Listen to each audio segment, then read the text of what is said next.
Bonjour à tous, bienvenue sur My Travel Project et dans cette vidéo aujourd'hui je voulais te parler de langue étrangère et du fait d'apprendre des langues étrangères en fait. Donc si tu ne le sais pas, si c'est la première vidéo que tu regardes sur cette chaîne, en fait moi j'habite au Brésil depuis 9 mois à l'heure où je tourne cette vidéo, mais bon en gros je vis au Brésil pour un an. Et donc forcément au Brésil on parle portugais et quand je suis arrivée il a bien fallu que j'apprenne la langue en question parce que moi au lycée j'avais fait espagnol et sinon je parlais l'anglais mais... il y a quand même des grosses différences entre l'espagnol et le portugais. Donc maintenant c'est bon, je parle portugais, ça va mieux. Je peux pas dire que je suis bilingue parce que je pense qu'il faut quand même plusieurs années de pratique avant de pouvoir se considérer bilingue dans une langue étrangère. Dans tous les cas, je trouve qu'aujourd'hui, dans le monde dans lequel on vit, c'est quand même hyper important de savoir parler au moins une langue étrangère.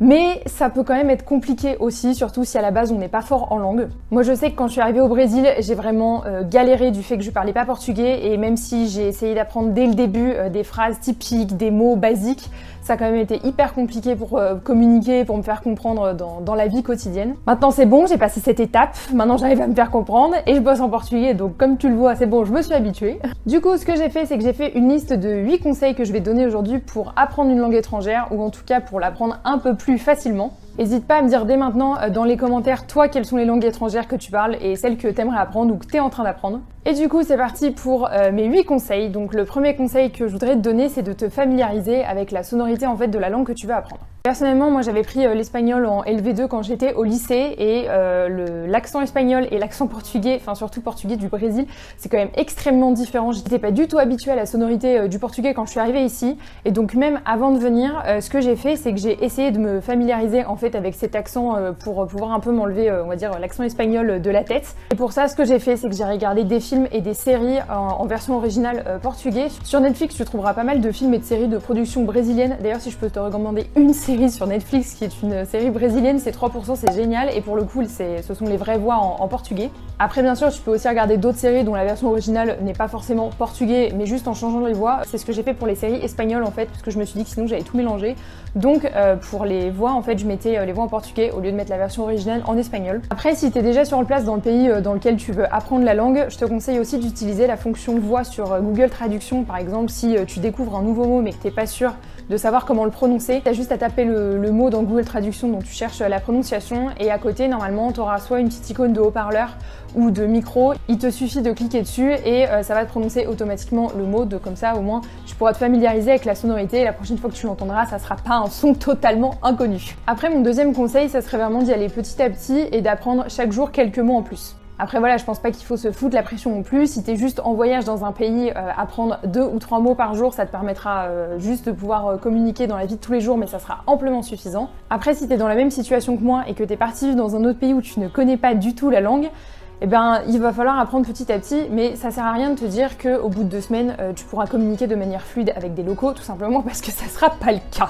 Moi, je me suis rendu compte que quand j'étais arrivée au Brésil, je m'étais foutu énormément de pression en fait par rapport à ça, et me dire ah non mais faut que j'apprenne vite, faut que je puisse arriver à communiquer, même si c'est une communication basique dans la vie de tous les jours, mais il faut que j'apprenne rapidement, il faut que je sache former des phrases, il faut que je sache conjuguer, sauf que c'est pas nécessairement possible. C'est quand même assez compliqué de vivre dans un environnement où on connaît pas du tout la langue, parce qu'au début forcément on comprend rien, c'est quand même beaucoup d'informations à assimiler. Donc fixe-toi juste une limite de par exemple 5 mots par jour ou 5 verbes par jour à apprendre. Tu verras qu'au bout d'un moment les mots te reviendront beaucoup plus vite, ça sera beaucoup plus facile de former des phrases et au final la fluidité de la langue et le fait de pouvoir communiquer même de manière très simple, ça arrive beaucoup plus vite que tu le penses. Le troisième conseil, et c'est celui que je n'ai pas du tout appliqué quand je suis arrivée au Brésil, c'est de ne pas hésiter à dire que tu ne comprends pas en fait. C'est d'ailleurs je pense une des premières phrases que tu peux apprendre quand tu arrives dans un autre pays, c'est de savoir dire dans la langue étrangère que tu vas apprendre, je ne comprends pas, tout simplement.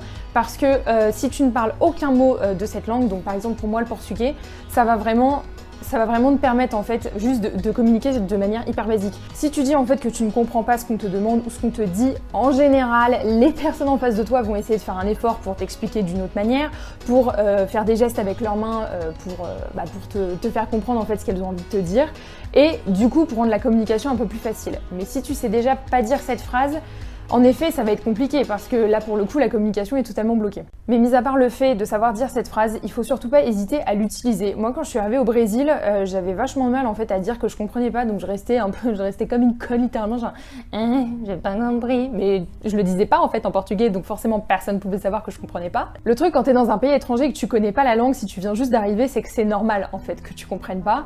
Et c'est normal de le dire, personne va te blâmer si au bout de 2 semaines t'es pas totalement bilingue dans la langue du pays en fait. Déjà parce que c'est pas possible, ou sinon t'es franchement fort. Justement en fait le fait d'assumer que tu n'as pas compris ce qu'on vient de te dire, ou même si t'as juste pas compris un seul mot dans la phrase, en fait on va te le répéter et donc forcément tu vas apprendre. Et c'est pas une honte en fait de pas comprendre au début, l'accent est différent, il y a des personnes qui parlent vite, il y a des personnes qui mâchent leurs mots. Enfin, c'est pas inné en fait d'apprendre une langue aussi rapidement comme ça, donc il faut pas hésiter à dire que tu comprends pas et pas hésiter à faire répéter aux personnes. C'est comme ça que tu t'habitueras aussi encore une fois beaucoup plus vite à la sonorité. Mon 4e conseil, ça serait de pratiquer un petit peu chaque jour cette langue, donc même si t'es pas en immersion dans le pays, même si t'es juste chez toi et que toi t'as décidé par toi-même d'apprendre une nouvelle langue étrangère, bravo d'ailleurs si c'est le cas parce que je pense qu'il faut quand même pas mal de motivation. Il y a plein de manières de pratiquer une langue étrangère chaque jour, ça peut être de prévoir un voyage, donc par exemple d'aller regarder sur des blogs de voyage de la langue du pays, donc des blogs de voyage locaux, des conseils de voyage ou des bonnes adresses par exemple. Ça peut être de regarder en ligne le prix des bus parce que tu sais que pendant ton voyage tu vas aller d'un point A à un point B et de regarder sur le site local, au moins pour apprendre comme ça certains mots. Il y a aussi des sites et des applications je crois qui te permettent de parler avec des locaux, enfin de pouvoir communiquer. Donc par exemple si tu veux comme moi apprendre le portugais, tu peux parler à la personne en portugais et ensuite faire un peu un échange de langue où la personne, si elle est portugaise ou brésilienne par exemple et qu'elle a envie d'apprendre le français, elle peut te parler en français en retour. Je suis sûre que tu as aussi des groupes Facebook pour pouvoir créer un peu des duos de langues comme ça. Donc comme je disais, une personne qui a envie d'apprendre le français et toi qui as envie d'apprendre une autre langue étrangère, donc je sais pas moi, le portugais, le japonais, l'allemand. Aussi ça peut être dans la vie de tous les jours, tu sais, t'as pas besoin de te bloquer en fait, je sais pas, 15 minutes de ta journée pour pratiquer cette langue. Par exemple, si tu fais ton ménage ou que tu fais ta cuisine ou que je sais pas, tu ranges ta chambre, tu peux très bien te mettre en fond sonore une vidéo sur YouTube de la langue en fait que tu voudrais apprendre tout simplement. Ça te permettra de faire 2 choses en même temps, encore une fois de t'habituer à la sonorité et peut-être qu'au bout d'un moment tu vas commencer aussi à remarquer que tu reconnais certains mots et forcément au bout d'un moment ça va t'habituer parce que ton oreille va s'habituer et tu verras qu'au fur et à mesure en fait tu vas commencer à apprécier pratiquer chaque jour de manière différente parce que ça va t'apprendre en même temps à reconnaître les mots. Si t'écris par exemple, ça va te permettre de reconnaître la sonorité si t'écoutes un podcast ou une vidéo sur YouTube qui est dans la langue que tu veux apprendre. Donc il y a toujours moyen de pratiquer un petit peu chaque jour sans pour autant que tu te bloques, je sais pas, 1h30 dans ta journée, tu vois. Mon 5e conseil, ça serait de vraiment discerner, de savoir quel est le meilleur moyen d'apprentissage pour toi. Parce qu'au niveau des langues, je pense qu'on est tous différents. Il y a des gens qui apprennent très vite, il y a des gens qui ont besoin d'un cadre, il y a des gens qui sont autodidactes, il y a des gens qui apprennent beaucoup plus vite en regardant en fait, qui ont une mémoire visuelle, donc qui vont apprendre beaucoup plus vite, par exemple, comment conjuguer parce qu'ils ont vu le verbe conjuguer. Il y en a qui préfèrent écouter. Donc vraiment, essaye de savoir quelle est la meilleure méthode d'apprentissage pour toi, que ce soit de suivre une méthode très scolaire en achetant un livre de conjugaison, un livre d'apprentissage de cette langue. Si tu as besoin d'un cadre vraiment scolaire, alors tu peux peut-être t'inscrire à des cours, il y en a peut-être dans ta ville. Il y a aussi des personnes qui fonctionnent par répétition, donc je suis sûre que tu peux trouver des podcasts par exemple où en fait on va te demander de répéter plusieurs fois le même verbe à conjuguer ou la même phrase basique déjà toute construite. 6e conseil, parce que je sais que ça peut marcher pour certaines personnes, c'est d'utiliser des applications. Aujourd'hui, tu as énormément d'applications de langue, donc encore une fois, comme je disais avant, d'échanges de langue donc avec d'autres personnes, mais aussi des applications avec juste des mini-cours qui vont te permettre d'apprendre plus de vocabulaire, d'apprendre plus de conjugaison, de connaître des règles de grammaire. Moi, avant de venir au Brésil, j'avais téléchargé 2 applications, donc j'avais téléchargé Babbel et Duolingo. J'ai testé les 2, même si je suis pas très fan en fait d'appli de langue, non pas que je trouve ça mal fait, mais juste en fait moi j'accroche pas, je sais que pour le coup c'est pas le meilleur moyen d'apprentissage pour moi.